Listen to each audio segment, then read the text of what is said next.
Okay, meine lieben Freunde der leichten EDV, dann mal wieder willkommen zurück auf dem Kanal Computersachen. Und heute schauen wir uns die Installation Docker Desktop an. Und zwar machen wir das unter Windows Subsystem für Linux.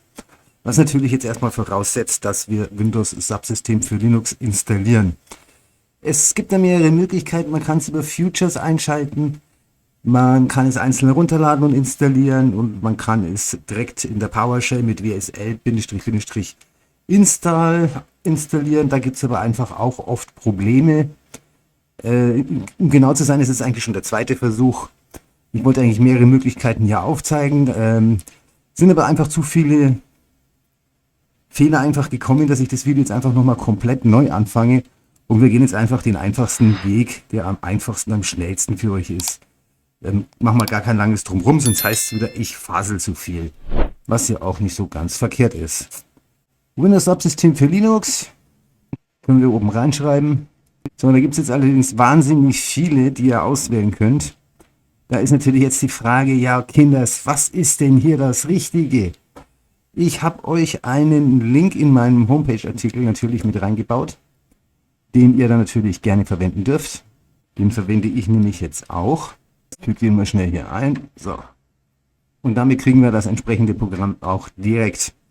Kannst du natürlich jetzt auch gerne das Logo merken, dann weißt du auch, wie es aussieht. Dann würdest du es wahrscheinlich auch in der in der übersichtlichen Liste, ach, ist doch egal, finden. Installieren anklicken. So, dann kommt die Links im Store öffnen. Jawohl, machen wir Microsoft Store auch, damit er glücklich ist. So, und er sagt jetzt auch hier installiert. Allerdings noch ganz kurz, warum jetzt eigentlich dieses Video, was ja überhaupt nicht so mit reinpasst, grundlegende Installation, WSL und Docker, warum mache ich das für Windows? Ich mache das für euch für Windows, damit ihr später in den nächsten Videos dann auch Paperless installieren könnt, weil die gesetzlichen Anforderungen ja nach wie vor weiter steigen, auch wenn man gerade mit Kryptos arbeitet. Bei Renten wird der Papierwulst wohl auch ein bisschen größer werden und was die Auswanderer anbelangt, die müssen sowieso um einiges mehr Papier hüten und da kann ich euch nur wärmstens empfehlen, benutzt Paperless, ihr habt eine Dokumentenablage vom Feinsten, ein super Archiv und auch wenn ihr es den letzten blödesten Parametern zugeordnet habt, wo es hingehört oder was es ist, findet ihr das Dokument spätestens mit der In-Text-Suche, was da drin steht und das kann auch ein Bild sein oder sonst irgendeine Datei, wo einfach dieses Wort drin vorkommt. Nginx kommen wir noch dazu, wie gesagt, das mal einfach so vorab zur Info. Gut, dann bleiben wir noch mal ganz kurz in der PowerShell drin. WSL ist installiert. Jetzt schauen wir schnell nach, ob das funktioniert. WSL Status. Hier steht Standardversion 2.0. Bestens. Reicht uns. Wir gehen wieder in unseren Microsoft Store. Da müssen wir jetzt noch mal hin. Und dann brauchen wir Linux. Und jetzt müssen wir eine Distribution installieren. Dann kannst du natürlich jetzt herunterladen hier so ein Standard Ubuntu. Ein Ubuntu 24.4 LTS, Debian, Kali, also hier ist der Fantasie keine Grenzen gesetzt, hier kannst du eigentlich mit alles mögliche haben, was du brauchst. Was denn das Herzchen begehrt? Ich nehme die 24.4.1, die verwende ich auch auf den anderen Systemen und die läuft eigentlich ganz gut. Das geht auch recht zackig hier im Download durch.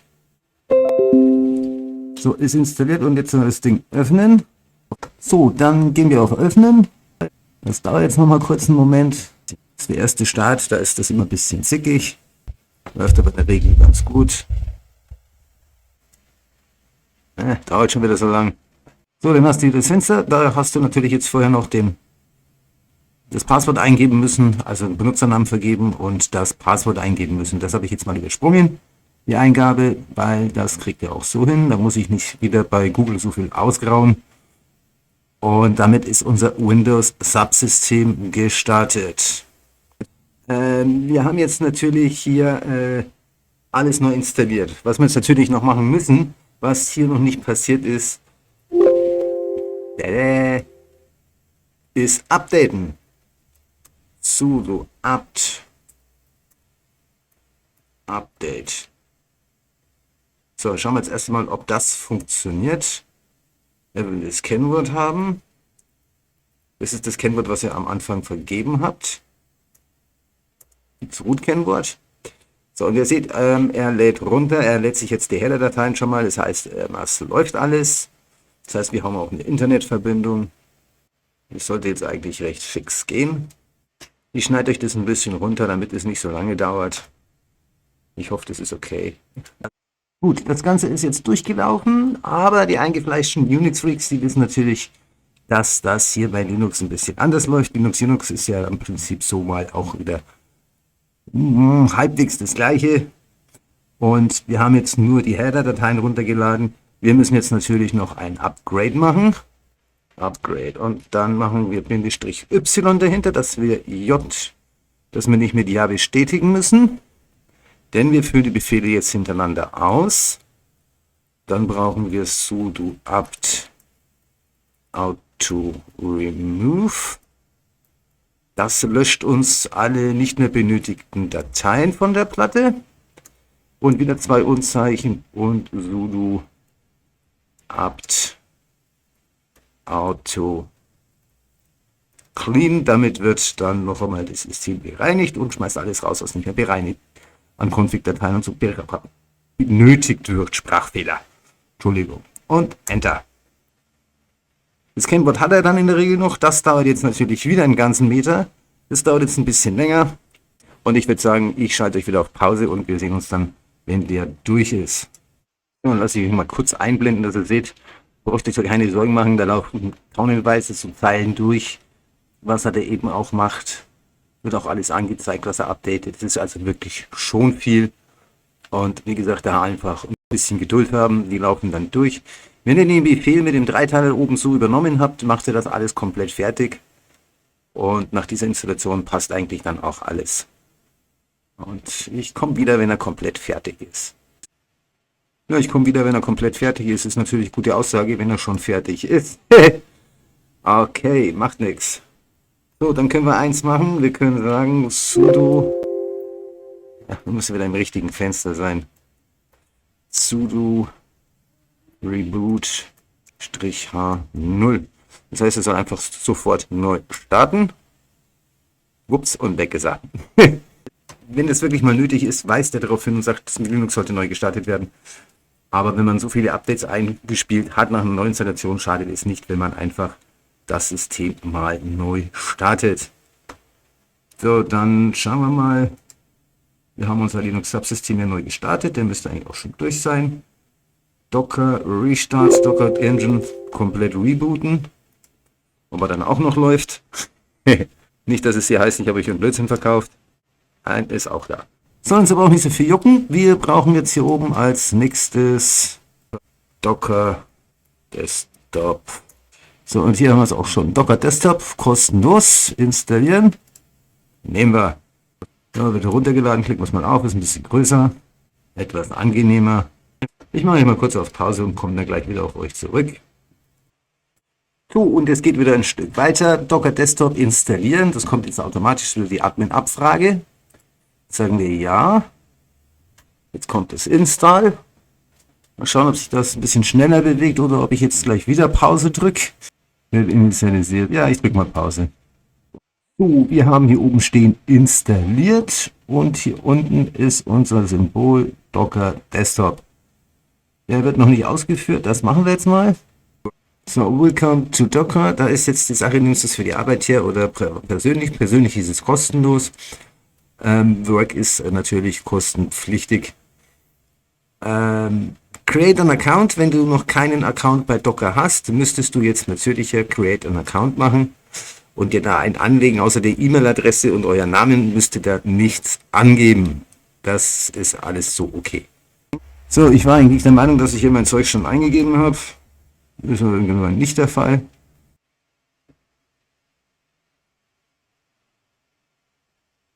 Ja, sagt er, ist okay.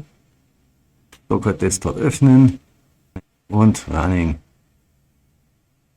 Sagt er noch einmal, wir sind drin, wir sind auch angemeldet als privater Benutzer. Und jetzt ist natürlich unser Docker hier noch komplett leer. Ist auch okay, an dieser Stelle hören wir jetzt auf. Das war dieser Teil. Wenn ihr das am Laufen habt, bis dahin habe ich das nächste Video fertig und es wird dann die Installation von Nginx Paperless sein und damit werdet ihr dann sehen, was man alles mit Docker machen kann. Wie gesagt, man könnte dann noch einiges andere installieren, P-Hole, Werbe-Adblocker, schützt auch vor Phishing und sonstigen Sachen. Wirklich ein sehr gutes Programm, ist ein eigener kleiner DNS-Server. Sollte jeder haben eigentlich. Ja, hier kein Problem, kann man laufen lassen. Ein guter PDF-Bearbeitungstool wäre Sterling PDF zum Beispiel, das kann man laufen lassen. Man kann sich Ghost Profilo einrichten, da kann man dann seine Aktienwerte oder Kryptos noch drin verwalten. Ist alles möglich. Man kann WordPress installieren, man kann seine eigene Webseite hosten. Alles mit Docker möglich. Die Frage ist nur, was du damit machen willst. Gut, das soll es für dieses Video gewesen sein. Über einen Daumen nach oben, wenn dir das Video gefallen hat, würde ich mich sehr freuen. Ein Abo für den Kanal wäre riesig. Und wenn du die Glocke aktivierst, verpasst du auch kein weiteres Video mehr auf diesem Kanal. Dann produziere ich die Videos natürlich in meiner privaten Freizeit mit meinem privaten Equipment und Hardware. Ich stecke auch da immer wieder ein bisschen Geld rein. Wenn du diesen Kanal also unterstützen möchtest, kannst du das gerne tun. Spendenlinks findest du am Ende der Videobeschreibung. Solltest du sonst doch weitergehende Probleme haben, Hilfe benötigen mit deinem PC, mit deinem Notebook, mit deinem Laptop, was auch immer, mit deinem Netzwerk, mit deinem Einzel-PC, bei der KSC, ein weltweiter remoter Dienstleister, da wirst du geholfen für 25 € die Stunde, Auftrag gegen Rechnung, ohne Vertragsbindung, ohne Ecken, Haken und Ösen. Da kannst du dich noch nicht einmal online registrieren, da läuft es noch altmodisch. Man muss nicht alles speichern, was man braucht. Gut, bis zum nächsten Video, ciao.